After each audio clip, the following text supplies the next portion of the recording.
Many thanks for staying with us, everyone, and welcome back to the program. Anti-corruption war is a major agenda of the Buhari government. That was loud and clear when this government was inaugurated. But recently, some of the events in the courtroom makes one ask whether or not that agenda is in crisis. The House of Representatives is also probing some discrepancies in the remission or alleged diversion of over $300 million of oil revenue.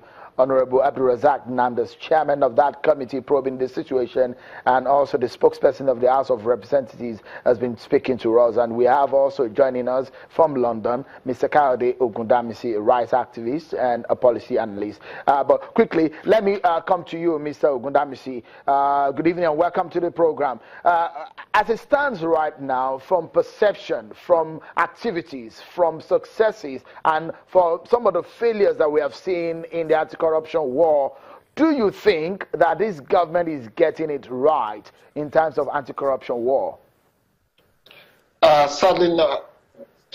It's a train wreck. Not just a train wreck, it's a train wreck where the track has gone off completely. It's like you have a train and then someone has removed the track. Anti-corruption is the main cardinal program of this administration. And all you've had is a lot of motion without movement. We've seen a number of media trials. We've seen more people in power escaping from justice. The Senate president is able to afford 60 lawyers, and the common man on the streets is getting lynched by the day. And you can trace this back to the lack of preparation. Look, if you don't take care of the institutions, I mean the judiciary, the legislative organ, and the executive, you have to get the bill that is sitting with the National Assembly that is meant to strengthen this institution are still just there, just wasting away. You would not say that they've had any success so far. As a matter of fact, a lot of countries outside of Nigeria have been able to sentence people to give long sentences to politically exposed persons than Nigeria in itself. In the UK, it's sent to prison. Mr. Ogundamisi, if I may butt in here, we've heard the president say, look, judiciary is going to be a major problem because as the system is being set up, we've seen raids on judges, we've seen monies allegedly being found in judges. Some of these judges, in fact, have been recalled back to their jobs. What would you say is a major problem in the fight against corruption, and how do you think that can be resolved?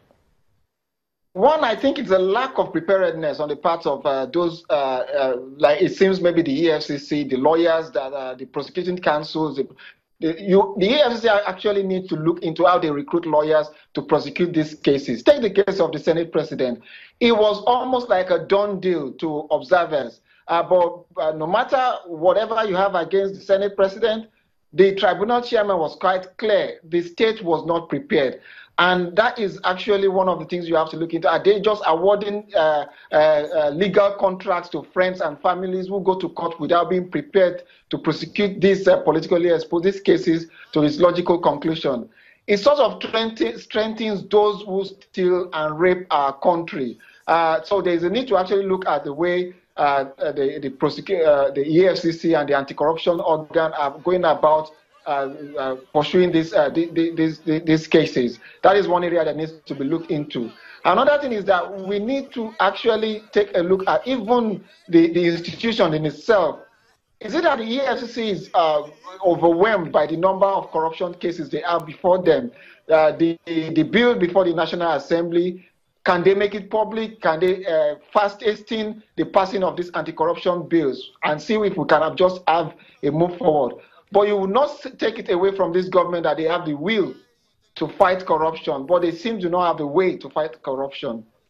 Let me quickly go to Honorable Abdulrazak Namdas. You are the chairman investigating and probing into about $325 million in oil revenue being diverted allegedly. What have you been able to find out? And do you think, like we've seen in some other anti-corruption war that's been taken to the table, is the mechanisms right? Because you all said that some people are not even coming forward to appear before the House. Do you think you are having a headway in finding and getting to the root of the matter?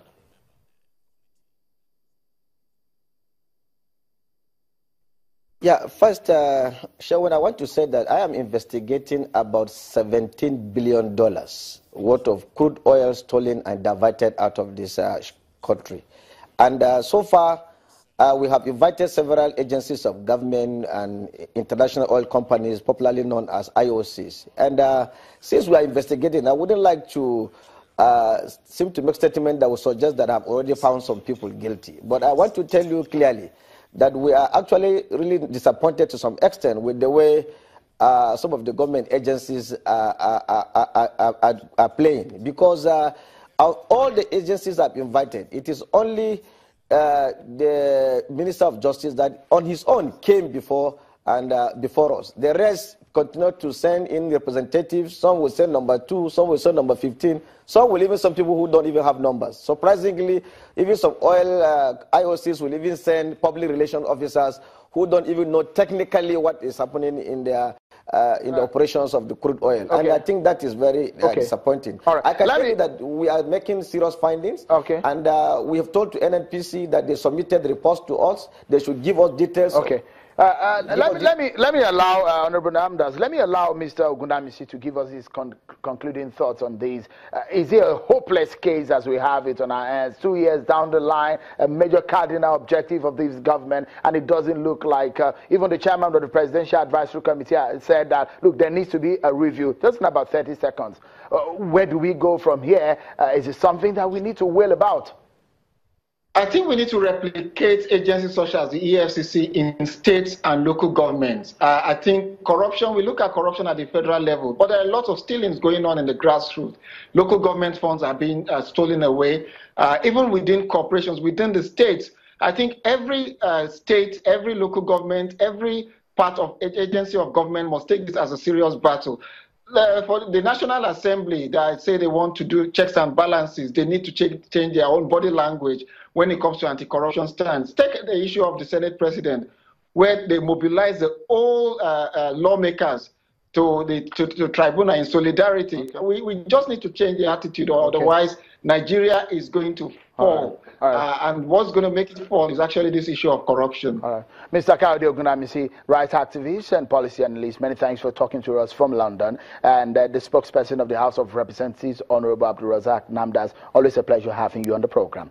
Well, just before we go, the chairman of the Presidential Advisory Committee Against Corruption, Professor Issa Sage, said the federal government may have to review its fight against corruption. Well, isn't that obvious? That means the anti-graft agencies will consider embarking on thorough investigation before raising an alarm on a supposed corrupt person. Isn't that right? Rather than accusing them, then begin the endless search for evidence. What is the place of effective planning in the country's fight against corruption? The prosecution and all of that. Or is planning not in our culture too? After losing a tournament in sports in Nigeria, we always say, we end up telling ourselves that we need to go back to the drawing board. Do we ever go there? How can our priorities become an afterthought?